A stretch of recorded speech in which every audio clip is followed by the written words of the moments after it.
Assalamualaikum warahmatullahi wabarakatuh. Ketemu lagi dengan Vinatronic Channel. Baik teman-teman, kita lanjut ya. Step 13, yaitu menentukan penampang kabel. Apa yang terjadi ketika salah pasang ukuran kabel? Ketika yang dipasang adalah penampang yang lebih besar, maka ini tidak ada masalah ya. Jadi arus listrik tetap bisa dialirkan dengan baik oleh kabel tersebut. Karena kuat hantar arusnya lebih besar daripada arus yang dialirkannya, sehingga ini masih aman. Nggak ada masalah. Ketika yang dipasang adalah kabel yang penampangnya lebih kecil, nah ini beresiko ya teman-teman ya, karena kuat antara arus kabel lebih kecil daripada arus yang dihantarkannya, sehingga ini beresiko. Jadi kabel bisa menjadi lebih panas ya, dan bahkan bisa terbakar. Ini resikonya ini, makanya kita harus menentukan dengan tepat kabel yang kita gunakan disesuaikan dengan arusnya. Ini adalah contoh-contoh ya, jadi gambar-gambar di mana ini terjadi resiko terbakar ya, karena kemungkinan pertama adalah kabelnya terlalu kecil, salah desain, kemudian atau mungkin pengaman atau proteksinya tidak bekerja dengan baik, sehingga ketika ada sesuatu tidak bisa diputus listriknya ya teman-teman ya, ini resikonya.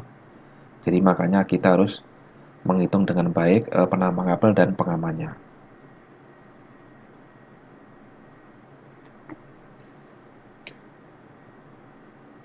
Jadi hal penampang kabel ini ada dua teman-teman ya, jadi kabel untuk kabel kontrol,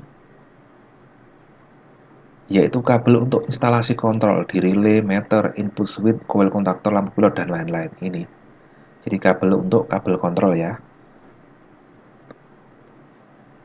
Jadi pada kabel instalasi kontrol ini arusnya kecil ya, mungkin 1 ampere atau bahkan nggak sampai, intinya ini nggak sampai 5 ampere ya. Jadi ini hanya untuk kontrol-kontrol saja. Jadi mungkin interkoneksi ke relay, anak kontak, dan sebagainya, atau ke coil, relay, dan sebagainya.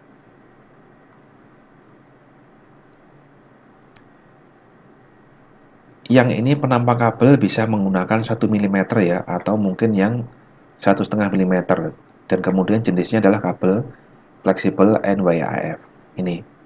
Jadi kalau penampang kabel ini itu bisa 10 ampere sampai 18 ampere ya, jadi aman aja kalau kita menggunakan kabel penampang 1 mm persegi sampai 1,5 untuk kabel kontrol ini. Berikutnya adalah menentukan penampang kabel daya. Nah ini yang mau kita tentukan ya, yaitu kabel daya ini digunakan untuk mengantarkan arus listrik untuk power ya, atau daya ya. Jadi itu biasanya kabel daya untuk panel suryanya, SCC-nya, kemudian sambungan ke baterai, sambungan ke inverter, atau inverter ke beban teman-teman ya.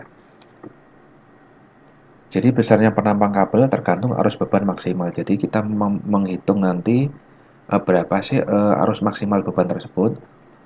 Kemudian kita lakukan perhitungan faktor keamanan juga di sini teman-teman ya. Kemudian kuat hantar arus kabelnya. Jadi kabel itu punya kuat hantar arus ya, harus lebih tinggi dari batas pengamannya. Jadi misalnya nanti pengamannya berapa misalnya, jadi kabelnya ini kemampuannya harus lebih tinggi dari pengaman tersebut. Nanti saya terangkan di berikutnya ya.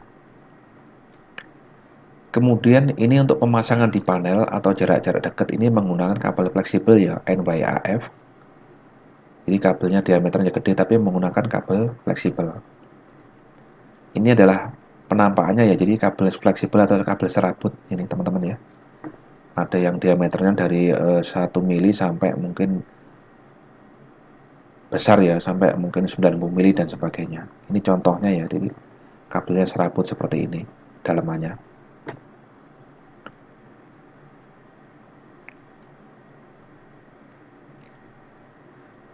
Menentukan penampang kabel.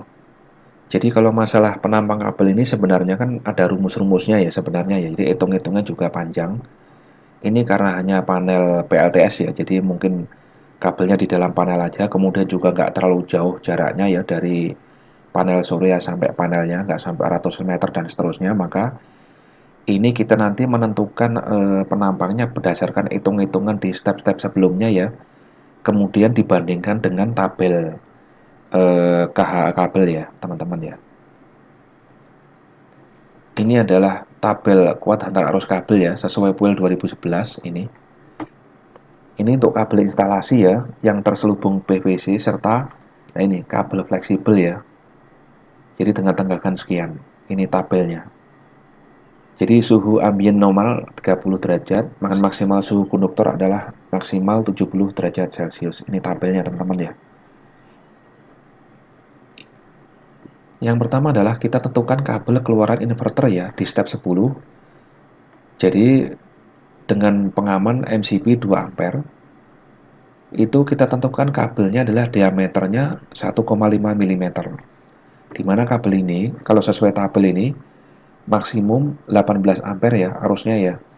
Kemudian pengamannya adalah 10 ampere ya, sedangkan kita adalah 2 ampere. Jadi ini masih aman sekali. Yang kedua adalah kabel dari baterai ke inverter. Jadi kabel dari baterai ke inverter atau step 11 itu MCB-nya adalah 50 ampere. Jadi penampangnya adalah 10 mm persegi ya, maksimum 61 ampere. Sesuai tabel di sini teman-teman. Nah ini pengamannya adalah 50 ya, sesuai ya, sesuai dengan hitungan. Berikutnya adalah kabel dari SCC ke baterai atau step 7 ya. Jadi SCC-nya adalah 30 ampere. Kemudian MCB yang ke baterai adalah 50 ampere, maka kabelnya yang bisa kita pasang adalah penampang 10 mm persegi ya, maksimum 61 ampere. Seperti tabel ini. Kemudian adalah kabel dari solar panelnya ya, atau panel suryanya ke SCC di step 12 ya. Jadi SCC-nya 30 ampere, kemudian MCB-nya PV tersebut adalah 20 ampere. Sesuai tabel ini maka penampang kabelnya adalah 4 mm ya, jadi maksimum 34 ampere ya kan. Terus KH-nya pengamannya adalah 2 ampere. Ini adalah pengamannya 20 ampere. Jadi masih aman. Jadi sebenarnya untuk aktual kabel ini tergantung rencana teman-teman juga. Kalau misalnya ke depan PV-nya mau tambah banyak, ini bisa langsung dibuat kabel yang besar ya, dengan penampang yang lebih besar untuk mengantisipasi pengembangan ke depan. Misalnya dikasih yang 6 mili atau 10 mili silakan, atau 16 mili, tergantung proyeksi teman-teman ke depannya yang ini. Atau mungkin kabel yang keluaran inverter ini ya, mungkin kalau ke depan dibuat misalnya berapa ribu inverternya misalnya, ini silakan diatur kabelnya. Bisa yang 2,5 mili misalnya. Tapi tetap dilakukan kalkulasi ulang ya, sehingga pengamannya ini tetap sesuai ya teman-teman ya, sama penampang kabelnya ya, seperti itu. Ini hanya desain ideal untuk inverter yang sesuai perhitungan-perhitungan kita kemarin itu ya. Inverternya 600 watt, kemudian PV-nya 250 watt, SCC-nya 30 ampere. Untuk yang lain silahkan dilakukan penyesuaian oleh teman-teman sendiri.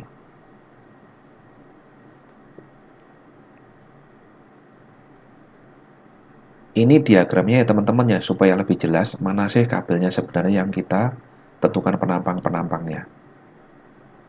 Ini diagramnya ya, jadi penggambaran garis besar saja. Jadi kabel dari ini kabel dari PV ke SCC adalah 4 mm. Ini proteksinya 20 ampere ya. Ini kemudian kabel dari SCC lari ke MCB ini ya, nanti baru ke baterai ini ngelingnya. Ini adalah 10 mm. Ini sama ya, 10 mm. Jadi ketika nanti ini ngisi kan ke sini ya, ke baterai. Ketika ada sesuatu di sini, ya kan, konslet atau apa, ini masih bisa tetap trip, tetap aman ketika kita menggunakan kabel 10 mili ini. Ini sama dari sini 10 mili ya, dari baterai nanti ke inverternya. Kemudian dari inverter ke beban ini 1,5 mili, teman-teman, dengan proteksi 2 ampere. Ini silahkan disesuaikan dengan kebutuhan teman-teman dengan memperhatikan proyeksi ke depan ya, seperti apa pengembangannya, gitu teman-teman. Oke teman-teman, untuk step 13 saya pikir udah selesai ya. Jadi kalau misalnya ada masukan, tambahan, komen, atau diskusi silakan ketik di kolom komentar ya. Sehingga apa yang kita sampaikan ini bisa lebih lengkap dan lebih komplit, lebih maksimal untuk menambah pengetahuan kita bersama. Terima kasih. Wassalamualaikum warahmatullahi wabarakatuh.